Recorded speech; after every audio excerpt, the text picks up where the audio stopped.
Welcome to Lunch with Legacy Leaders, a weekly talk show with local and national thought leaders on issues impacting the Black community. Now introducing our host, Miss Anne Marie Sorrell. Good afternoon and welcome to another episode of Lunch with Legacy Leaders. I'm your host, Anne Marie Sorrell, President and CEO of the Mosaic Group. Thank you for joining us this afternoon for another amazing episode. We have a super important discussion today. But before we get started, I'd like to thank our sponsors for making this broadcast possible. Broward Health, AARP, the Solid Waste Authority of Palm Beach County, and the African American Black Alzheimer's Disease Initiative at the John P. Huntsman Institute for Human Genomics, University of Miami Miller School of Medicine. If you or someone you know is experiencing loss of memory or memory problems, please contact their research team for more information at 877-686-6444. Now, today I'm joined by a few very special guests, Mr. James and Darrell Byrd, who are brothers who are franchise owners of 4 McDonald's restaurants in Tennessee, and Mr. Kahari Nash, who's the chief strategist and advisor for Mr. James and Mr. Darrell Byrd. Welcome to Lunch with Legacy Leaders, gentlemen. Thank you very much. Good morning. Awesome. Well, normally we go into bios and all of that great stuff, but because it's a few of you today and we want to get to our discussion, I'd love for, and I'll start with Jim. Jim, if you and Darrell can briefly share about your background and your journey to becoming McDonald's franchise owners. Well, number one, thank you very much for the time. Glad to be on your show. I have been a McDonald's operator since 1989. Worked real hard to be accepted into the training program and finally got my first franchise in Memphis. And I was extremely happy and proud to do that. And I had one store in the middle of a franchisee who had, at that time, 25 stores. Very neat guy, but he treated me as a competitor. And his hope was, or he wasn't happy that I was in town anyway. So it was kind of an interesting start to the McDonald family, the McDonald system, but have been successful in navigating the system for 30 plus years. A lot of trials, a lot of tribulations, of late tribulations, but thanks to some very good people and guidance, in particular to Brother Mr. Kahari Nash, who we call Chief, we were able to take some actions that have been impactful for us personally, for Black franchisees across the country, and even former Black franchisees that were formerly part of McDonald's, who have additionally, they filed a lawsuit as well. So there's 77 of them. So we're trying to make our own dent in history as well as franchise business law. And that's where we are today. So thank you very much. You're welcome. Darrell, is there anything you'd like to add to that about your journey so far before we get into? I would, and I wanted to thank you for allowing us this opportunity to be on your show. And anytime you have an opportunity to have a powerful voice aligned with you, then it's a plus. I started my journey at McDonald's along with my brother, actually, when he started in 1989. I was in another profession, but he needed someone to kind of help him out at breakfast. And so I started learning how to become a breakfast manager, and then I'd go on to my full-time job. And did that for 5 years. So I was kind of like the morning guy. People would see me, and then in 1992, I had an opportunity to join my brother full time as a manager trainee, and because I was going to apply for the ownership program. And they have an ownership program. It takes a couple of years, but first, I wanted to lay the groundwork. So I became a store manager, so I could really feel what that felt like, and I did that for about 2 years as a general manager. And then I was promoted to area supervisor. I think we had maybe 5 restaurants at that time. And I was an area supervisor. There were 2 of us. And then I became a director of operations and was able to engage in helping to run the overall organization. And then in 1998, with a lot of my brother's tutelage and I know a lot of conversations, the McDonald's franchise system allowed me into the training program. And in 1998, I was blessed with my first McDonald's restaurant. It wasn't a full-size restaurant. It was one of those ones where you see it was connected to a gas station. But I was just really, really happy to be part of the system. That same gas station, as we talk later on, you'll see it came to haunt me because I started off with the sales projection, and McDonald's would give you projections of what they feel your store will do. And it was 1.2 million, but the store actually did 700,000. The neat part is you pay rent and service fees based upon the projection, which is 1.2 million. But when that 1.2 million is not coming in, needless to say, I had a rocky start, but have navigated my way through now. Here we are. 2021. I'm still an operator in the system. I've been a viable operator. I've always had pretty stellar positions and represented the co-op in a variety of ways, and was on several national teams. I was proud to be on the national innovation team, and we were charged with working on things that we saw McDonald's doing 5 to 10 years out. And that gave me a different way of thinking, because I'm used to, in the restaurants, more immediate results for us. And Jim and I are former athletes. So for us, every single day is like a new game. And every lunch hour, we would say, man, it's championship, because that's when you get the majority of your business. So every day was like playing sports in the restaurants. And but that work ethic of learning to look out 5 to 10 years came to help me as we began this process. Because when I met Chief Nash, and we call him Chief affectionately because we were, side note, we were on a journey, my first journey to the mother country. And the three of us went to Nigeria. We were invited by who is at that time was the new king of, he's the Ooni of Ife. He was the new king of the Yoruba tribe, which the majority of the slave trade involved descendants of the Yoruba nation. And the first coast, they went to Brazil. Brazil has the largest population of Africans in the world outside of Africa. And most of those folks are from Yoruba lineage. And if you dig deep, you'll see that looking at your bone structure and so forth, you probably are too. But Jim and I and Chief had an opportunity to be named. My name was given to me by the king of the Yoruba tribe, which is the largest tribe in Nigeria. So he named me Duratimi, and that means stand by me. And Chief and Kahari actually became a chief named by the king. So we hold it. And my brother's name is Ayotunde, which means joy has come home. And getting that name, it's a ceremony that you take place. It's a very spiritual thing. But I think that's what really lit the spark in us to become, we didn't intentionally become like these activists, but we just had a chance to dig into ourselves and see where our core was from. And I had a chance to reawaken my mind. And when I came back to the U.S., I began to see things in a perspective that I had never seen before. I had been taught this by a chief, but when I went home and saw my people, and I saw a lot of traditions that we do here that they do there, and we're so linked, and to feel the love that they gave for us, because they just love Black Americans, and you come back with such a sense of pride and strength, inner strength. When you land back in the U.S., you feel something right away, like you feel it. It's like a weight that comes on your shoulders.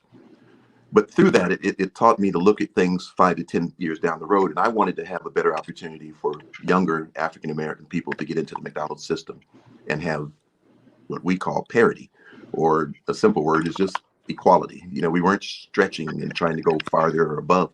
We were just like at a level. If this was one level, this was equal. We were here. And we were just trying to do things to make sure that my children and Jim's children and anybody that looks like us that has children have an opportunity to be here. Right. And we knew that through economics, we could do that, because people will listen when you talk economics. That's the piece that we knew that we had to attack, and we had to attack it first with McDonald's, because there was great disparities, and we'll go into more. But anyway, I'm proud to be a part of the McDonald's system, but I'm more proud to be a part of a worldwide community of Black people that are really about empowering themselves. And we know now, we knew then, but we know now with a sense of urgency how important it is for economic equality to occur. And we knew that when we start with a major Fortune 500 company, we knew we were fighting this big battle, David and Goliath. We knew that. And we knew we were just 3 people. But we knew that we had spirit and heart, and we had drive and determination, and a spirit that just won't quit. And we're not afraid of anything. As my dad, he just didn't raise any people that were afraid. You put your pants on, or you're one leg at a time, just like I do. That's what my dad taught me, regardless what color a man is, or they're no better than you. And I believe that. And so we knew that if we could start at the top with the top of the food chain, McDonald's, they're known all over the world. and we love McDonald's. They are ingrained in our communities, but we just want to make sure that their ingrainment is also a benefit to us as well. Well, let's get 30% in. of the, no, I'm Yeah. sorry, but go ahead. Oh, But no, thank you for letting because me be on I your want to show. get into it. So, no, thank you for the background. That was really good because it shows how we got to where we're about to discuss. So, you guys have filed a discrimination lawsuit against McDonald's. Share with us what the lawsuit is about specifically and how did you even get to this point? I know you said that you were looking 5-10 years out and you want to make sure that there was a level playing field, et cetera, et cetera. So give us how this lawsuit really came about, and what is it about? Chief, you want to answer that one? I can, it's more. It's about the differences between black and white and what that means financially, and so you got a system that was, developed by very sophisticated business people, and these very sophisticated business people have.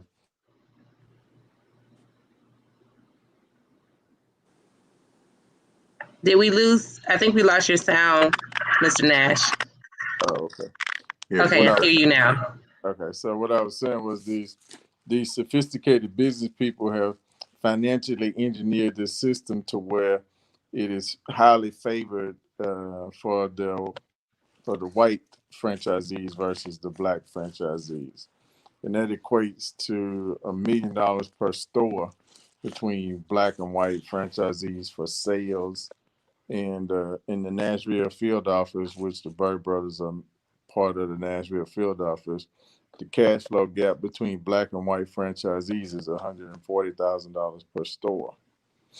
And you're talking real numbers because there's 1,282 stores in the Nashville field office, but only 88 stores belong to black franchisees. And there's only 11 black franchisee organizations in that field office. And so when you start to look at this and you say, is this, by chance, happenstance? And, like I said, these are very sophisticated business people. And so that sophistication has basically taken advantage of us as black people, not just the Byrd brothers as franchisees, but the whole entire black community, because it's a company-wide, system-wide racism in this. It equates to 30% of McDonald's gross sales comes from the black community.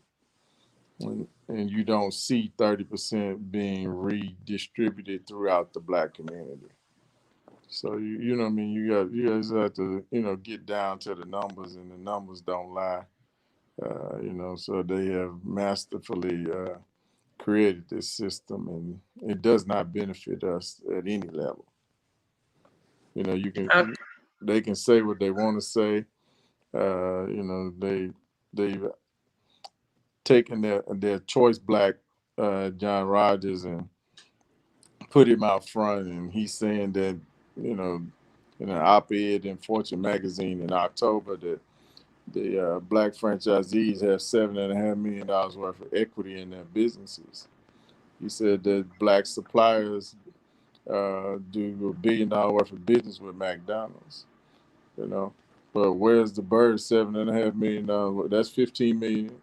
Where's that $15 million? So and then you're talking about $1 billion in black suppliers, and there's one supplier, one McDonald's supplier alone does $32 billion. Martin Broward, so you're talking aggregately more than 5 black suppliers that do $1 billion. And so it sounds good, but it doesn't feel good at the end of the day. Right. So let's break these numbers down for our audience. So McDonald's as a whole, 30% of its consumers are black consumers. is what you're saying, correct? Yes. Now, how many franchises are there roughly in McDonald's? And then how many of those, or what percentage of those, are Black-owned franchises? You're at 2,082 franchisees total. There's less than 180 Black franchisees today. So, when you do the math, that's less than 10%, more closer to 5%. And so they keep these numbers within a good sweet spot, as they so to speak, so that they can say, well, we have a representation of 5% or 8%, but there's been a decline of over 50% of the Black operators since 1998. You went from 377 in 98 to less than 180 today. Yeah. That's a pretty significant decline, especially when we're talking about diversity, inclusion, and opportunities, etc. Pre and post George Floyd. So that's astonishing to see that type of decline in the number of franchise owners. Now, and then you also highlighted that Black franchise owners are earning almost $1 million less than other franchise owners. Annually. That is true. So you look at just the disparity of white operators, 3 million, Black operators, 2 million. And that's in sales. Mm-hmm. In sales, gross revenue, right? So it's $900,000 that we're missing. Not just Darrell and I, but around the country. And that is a heck of an average to just be missing all these years, number one. Number two, our rents are typically 3 to 5% higher than our white counterparts. So if you were to compound the lack of sales and the higher rent, then financially you have a worse situation. And that's what people don't want to talk about. Now, keep in mind, these numbers are not numbers we made up. These are numbers McDonald's Corporation gave us. And that is why we decided we just needed to stand up. And our mantra has been, if not now, when? And if not us, who? And we can't continue to think that the oppressor is going to do some things different without being forced to do some things different, or being challenged to look at some things different. And based on that, we did file a lawsuit. Now, how did you get the data? Like, is there a coalition of Black franchise owners? Did you all get together and just start talking and comparing your numbers? How did you even realize that there was this discrepancy? Well, if I might, there are two dynamic ladies. We call them the whistleblowers, and they were McDonald's vice presidents. And they both filed a lawsuit against McDonald's. And with the information they were able to ascertain and bring forward, shocking and startling. Along with that, there is the National Black McDonald Operator Association that has numbers, and we were able to use some of those numbers as well. But those are all numbers that McDonald's gave and reports McDonald's gave, not stuff that we made up. And there is the discrepancy. And that's even the reason why we wanted to look deeper, because these numbers, as Jim and Kahari said, these are McDonald's numbers that they provide to us and the National Black McDonald's Operator Association. And then the reason we needed to look further is because that's just what you supplied to us. That doesn't mean those are the true numbers. And what you gave us is shockingly bad. So what is it really? So that's until we can really look at their numbers and see, then we can get behind just these. It's not a fair situation. The numbers will speak for themselves. But even with what they've given us, you can see it's a dismal situation. You're behind $1 million in sales. Our area, like here in the Nashville field office, we're based in Memphis, but it's a big field office with over 1,000 restaurants. We have the African Americans earn $140,000 a year less per store, just per store. And I have two. So that's $280,000 I'm just not allowed to have. I just don't get it. Just basically because I don't want to say it's because of the color of my skin. It's just, I fit in the African-American model, and the African-Americans have a lower model. So I'm behind just starting off, because I don't make, like McDonald's makes the numbers. They decide what rent I'm going to pay. So if a white operator pays 8%, I have a restaurant it's 14.5%. It's got high sales, but my rent is almost double that the white operator. So how am I?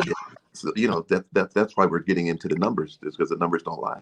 Right. So you said something that I just want some clarification on. Yeah. The African American or Black franchise owner model.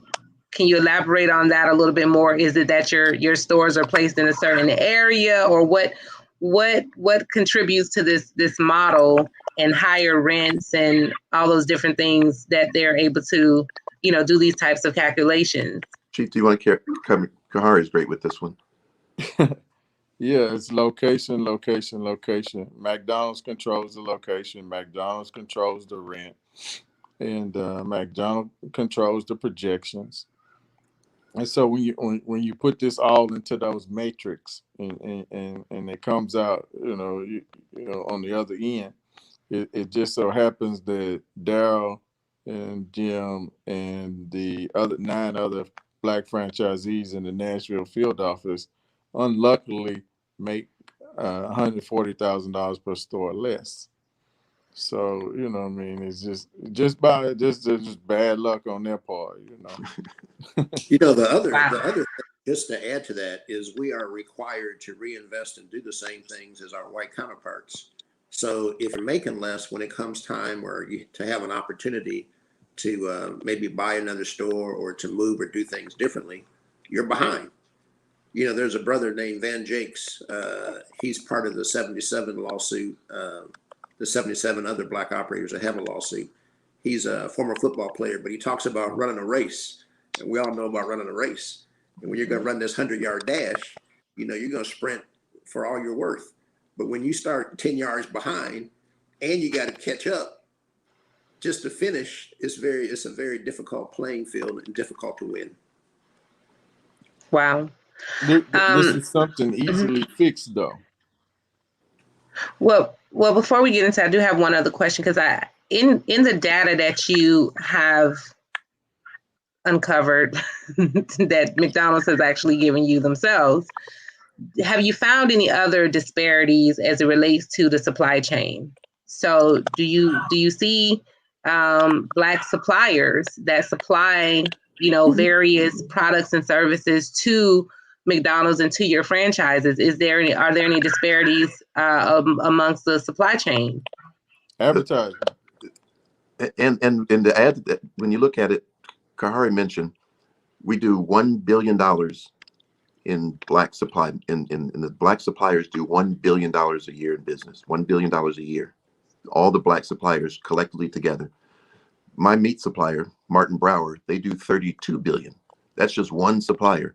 They do 32 billion, 32 times what all the Black suppliers do. So, that's just one company, and it goes throughout. So that's part of what we're talking about. There need to be more Black suppliers, because Black people buy McDonald's food. Black people are customers. Black people spend the money, but the money goes elsewhere, and that money needs to come into those neighborhoods, and that money needs to be spent with the suppliers. Also, advertising. I didn't mean to interrupt. You can share that advertising piece. This is shocking.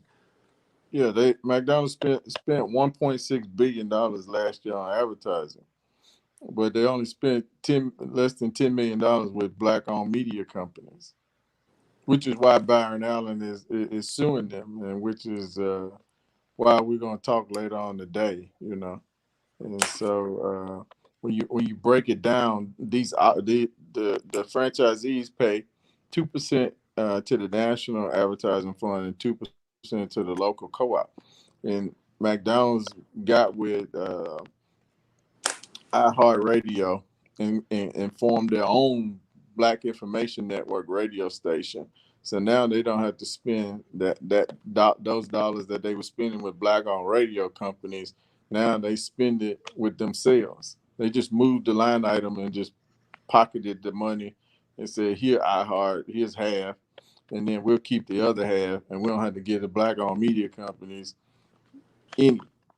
This information is brought to you by the Black Information Network. It's not really Black at all.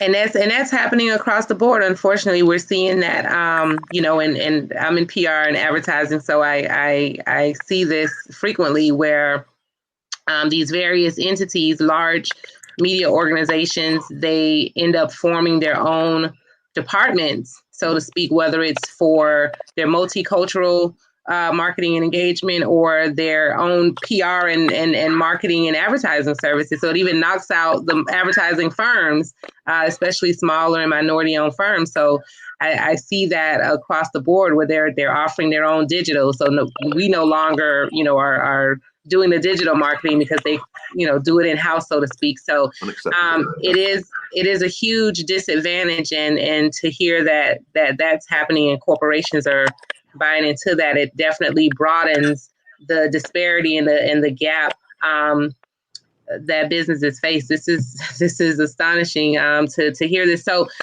wow.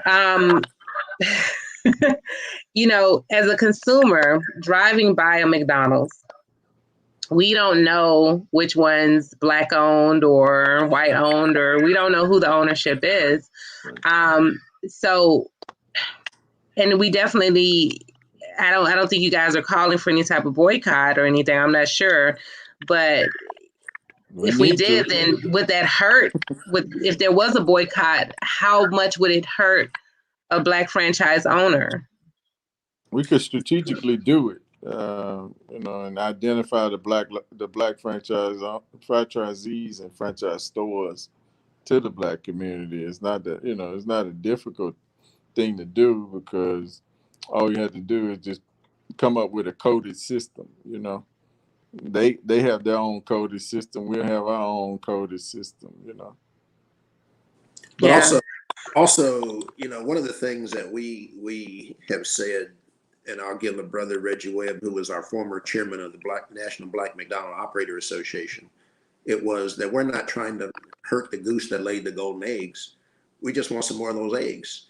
And Exactly. We want an equitable distribution of those eggs across the country. Now, keep in mind, there's not many Black-owned stores. So it would be easier to identify, and the economic impact probably wouldn't be as great to us as people may think. There's 1,308 Black stores, less than 180 Black franchisees, and we can get them a black, red, and green sticker and let them put it in the window, and easily identify them as the Black McDonald operator. And whoever don't have that sticker don't shop with them. Yeah. I definitely think, and this is just my personal thought, when we talk about 30% of McDonald's revenue coming from Black consumers, the revenue share for franchise owners, as well as the revenue spent for suppliers, should equate that. I would think so. Exactly. That's what we're saying in the programmatic changes that we put forward is that if 30% of the gross sales, we're saying, 30% of gross sales should equate to 30% across all verticals. Yeah. I can agree with that. Like, I think those numbers just make more sense to me when we talk about equity, right? So, and McDonald's, they boast their diversity on, various advertising campaigns, 365 Black, all these different things. The Black operators pay it's for a that. Hustle. The Black operators pay for that whole program. The Black operators pay for that, but then you're losing money at the same time. We want to fix that. That's we have, like Jim said, we don't want to hurt the goose that lays the golden eggs.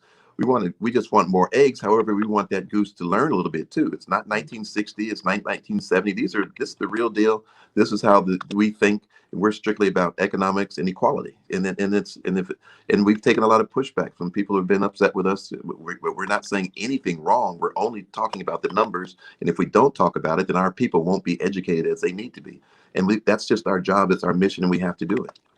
Absolutely. So I'm going to ask you definitely what's your call to action. But from what I see, McDonald's, come on, let's step it up. 30% revenue to suppliers, 30% revenue to, our Black franchise owners.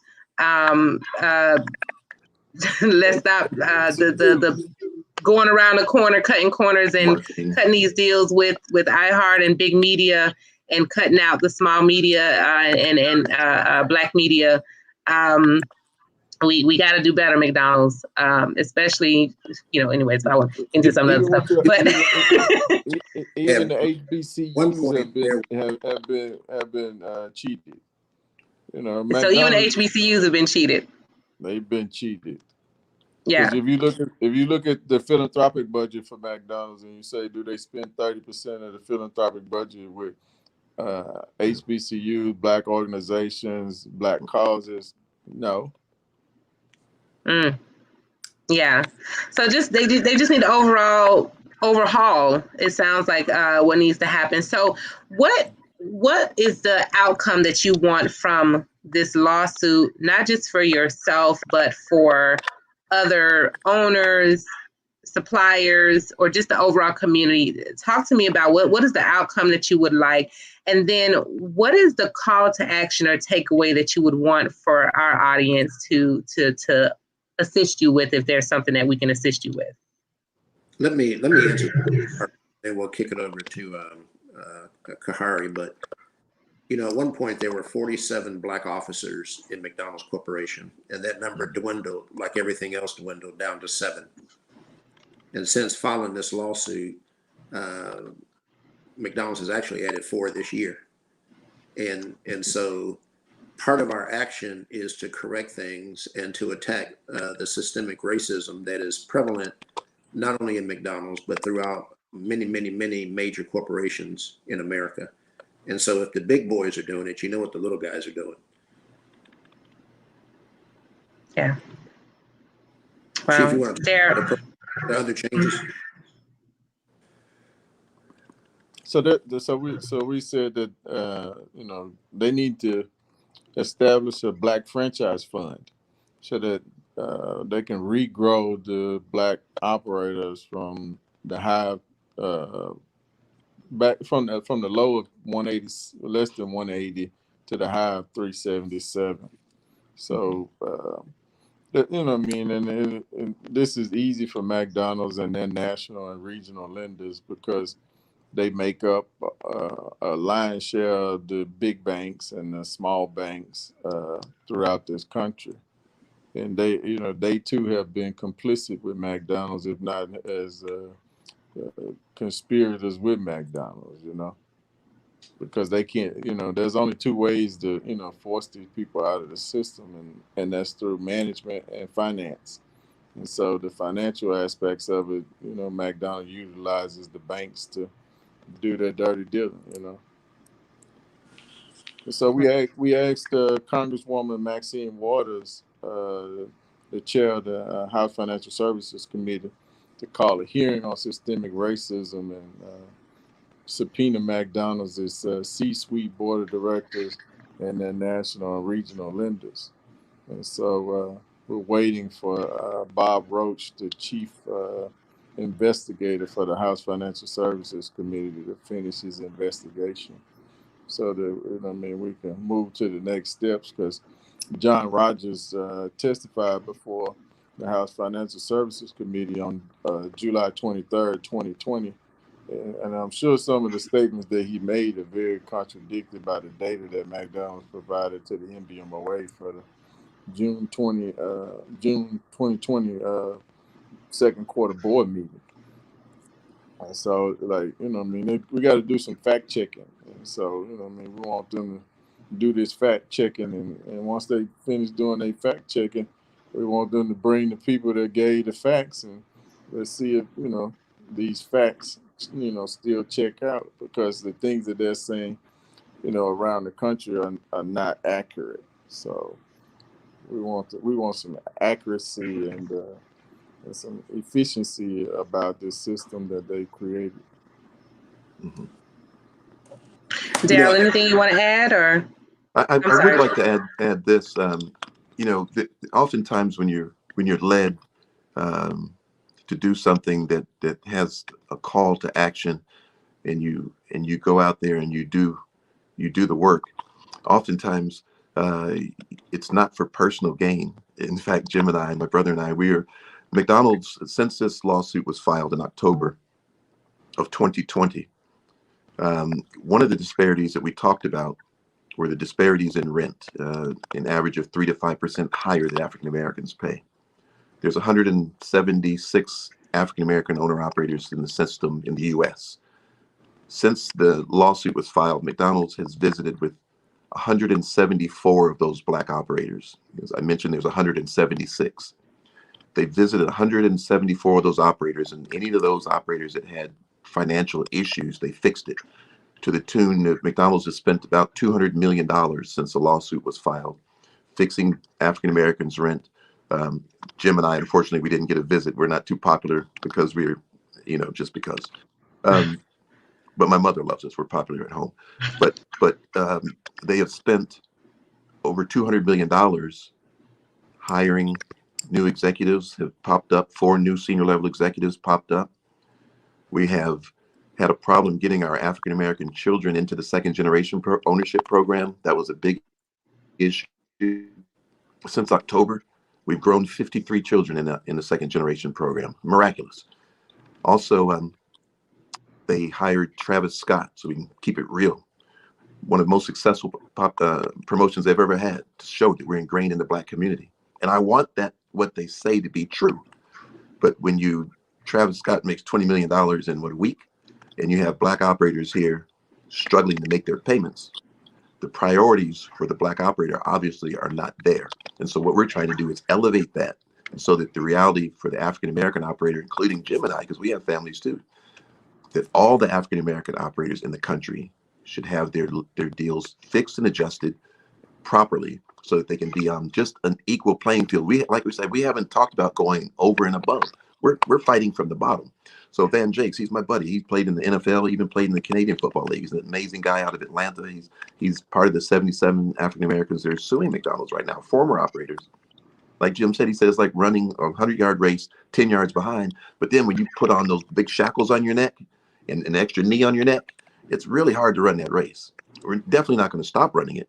But this is what all this work is for. So my thing would be to just make sure that African Americans around the country and world are educated to what's going on, the systemic racism that is prevalent. Even in our court case, the judge said, yes, there is a history of, this is not to say that McDonald's does not have a racist history and so forth, but they said that we didn't prove it happened to us. So that's, and the easier way for me to prove that it happened is that they can look at the documents, but you can't look at the documents unless the judge says we can go further. So that we're in a little mix there. But I just want people to be aware of what's going on and encourage young people to read their history, to know that history is happening each day that we're living now. We're living history. And this will change the trajectory of African Americans in this country as we attack economic equality, not starting from behind, not with the shackles, but we have to loosen these racist policies that were set when black people weren't even allowed in McDonald's. McDonald's was founded in 1955, an amazing company. But black people weren't even allowed to work there until 1968. And the reason they were allowed to work there was because in Cleveland, Ohio, which I was born in Cleveland, Ohio, there was a neighborhood. There were 4 McDonald's restaurants that black people frequented. They were owned by white people in the neighborhood. It was back in the 60s, everything was in the cities before the big migration to the suburbs. So the brothers and sisters there, they took those 4 restaurants hostage and didn't allow anybody in. McDonald's said, uh-oh, we got a problem. It was that turmoil that then created the first African-American owner-operator in 1968, Herman Petty. He created history, but that history was created on some turmoil. Then we fast forward to the 80s, another big lawsuit in 82, the exact same thing. We fast forward to our big agreement in 98, the parity agreement. I came in as an operator in 98. That was our big high. All this battleground work that they did created 1998. I became an operator. There were 377 operators. Today in 2021, there's less than 180. So we're going down, while at the same time, McDonald's has grown 10,000 restaurants. So something's wrong.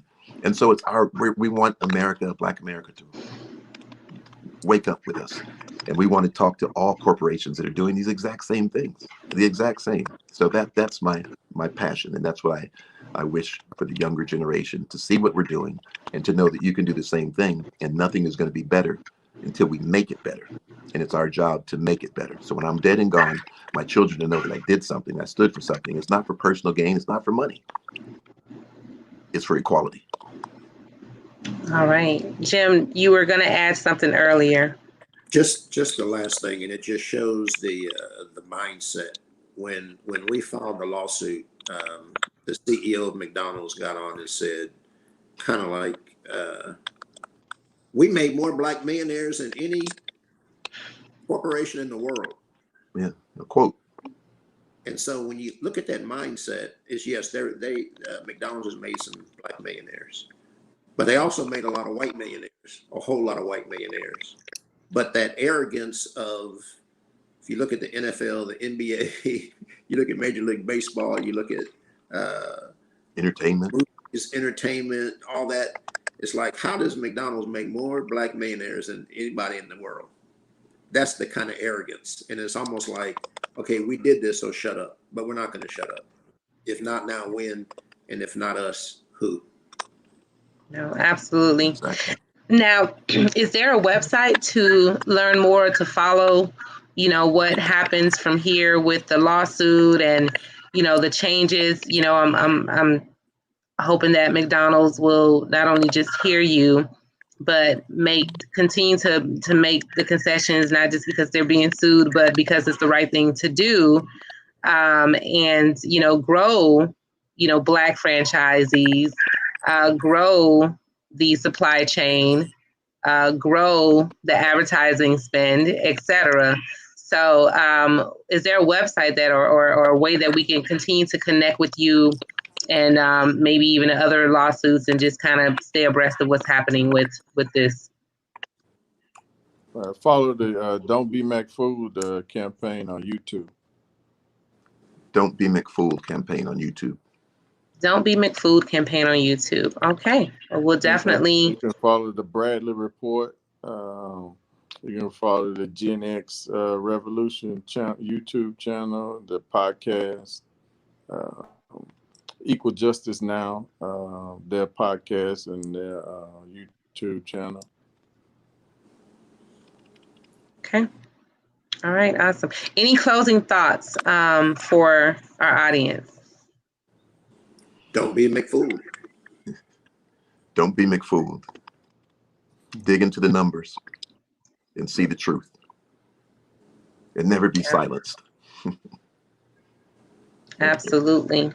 Well, thank you, gentlemen. Stay with me for just a couple moments. Let me do some brief announcements. And Okay. I definitely appreciate having each of you on Lunch with Legacy Leaders. Feel free to reach back out to us with any updates, so that way we can update our audience or bring you back on for updates. Sounds great. Thank you very much for the opportunity. No problem. Well, just stay with me for a moment. I want to thank our sponsors again, Broward Health, AARP, the Solid Waste Authority of Palm Beach County, and African American Black Alzheimer's Disease Initiative at the John P. Husman Institute for Human Genomics, University of Miami Miller School of Medicine. Please check out our current issue of Legacy Magazine, featuring our top educators in South Florida, as well as nominations are now open for South Florida's top 40 professionals under 40. You can submit your nominations now, as well as check out the current issue at MIA Media Group and SGRP.com. Please remember to tune in to our show Soul, hosted by Nikki Jellin, every Wednesday evening at 7 p.m. as we disseminate intellectual entertainment on fashion, arts and culture, relationships, mental health, and food in South Florida. You can check us out on YouTube, Facebook, and other social media channels. Remember, as always, please share this video, as there is some content that someone will benefit from. But more importantly, we want to spread the word and create awareness about this issue with McDonald's. And we definitely want to, keep up with what the outcome is going to be. So please share this video and mark your calendars and join us again next Thursday at noon. Thank you, and have a wonderful afternoon, everyone. Thank you so much. Thank you. you.